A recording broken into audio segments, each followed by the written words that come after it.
Bonjour Martin Cangelesi. Bonjour Pascal. Vous avez vu comment ça se calme là d'un seul coup le tempo? Bon, qui a-t-il donc dans votre journal des médias ce matin? Endemol accusé d'atteinte à la dignité humaine, rien que ça. Spotify qui vous donne des conseils sur votre vie amoureuse. Et dans tout ça, Netflix qui nous dit d'être happy. Mais d'abord Martin, les audiences. Les audiences d'hier soir, je vois que vous les attendez. Camping Paradis, oui, comme une folle. Camping Paradis sur TF1 Grande, victorieuse de la soirée, 4 300 000 téléspectateurs. Juste après France 2 et sa série Mallorca, 2 700 000 téléspectateurs. Et en fin du podium, M6 avec son film L'arnaqueur, 2,1 millions de téléspectateurs. Bref, succès pour la fiction hier soir. Jingle, c'est pas plus cher. Hein. Culture Média. On commence On commence ce journal des médias avec un livre choc d'une ancienne candidate de Secret Story, l'émission de TF1 dont tout le monde se souvient. La clause de confidentialité vient d'expirer, alors elle parle. Et le nom de cette candidate de la 5e saison, c'est Morgane Anselme. Elle reste 13 semaines dans le jeu. Son secret, rappelez-vous, avait beaucoup parlé.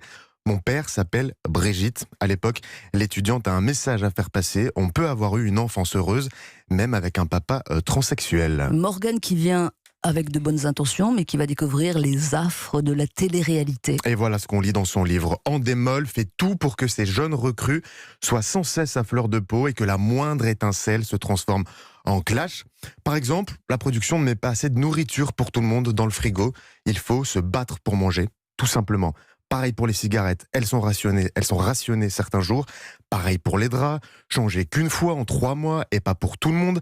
La production décide aussi quand vous pouvez vous lisser les cheveux ou vous épiler, vu qu'elle coupe l'électricité comme ça, pour le plaisir.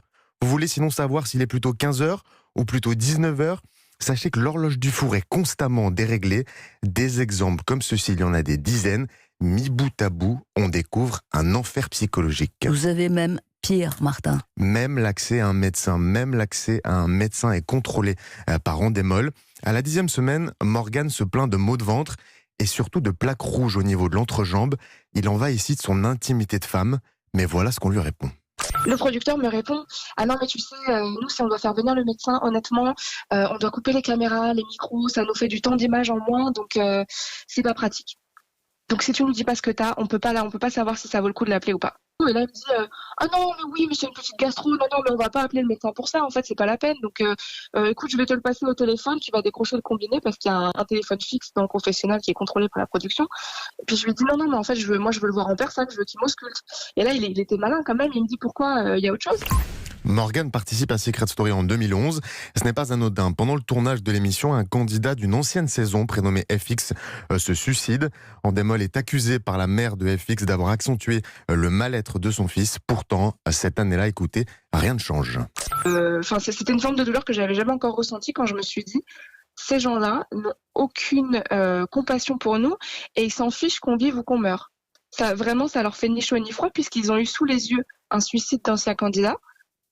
Et ça les a pas arrêtés, ça n'a rien changé. Ils ont continué leur façon de faire, leur méthode pour nous pousser à bout autant que possible. Nos droits humains ne comptent pas. J'ai fait une dépression après l'aventure. J'ai eu un syndrome de stress post-traumatique très long.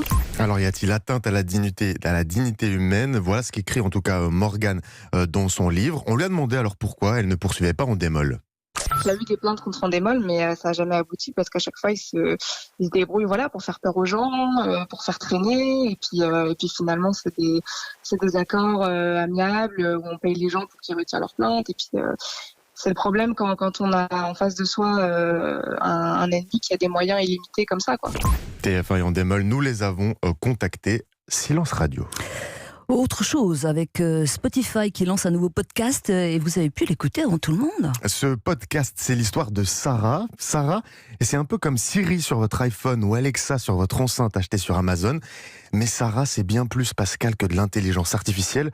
Demandez-lui par exemple de vous conseiller sur vos choix amoureux. Elle le fera. Parce qu'en fait, derrière Sarah se cachent de vrais humains qui se font passer pour un robot. Extrait.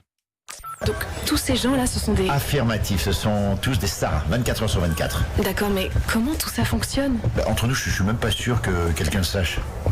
On fait cohabiter plein de petites cellules qui travaillent ensemble. Et qui forment un énorme cerveau. Voilà, exactement.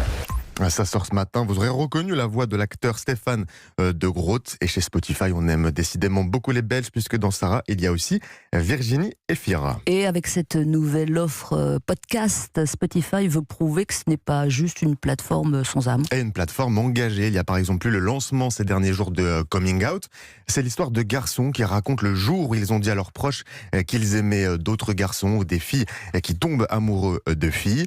Parmi les témoignages, des anonymes et des moins anonymes, comme le chanteur Eddie de Pretto.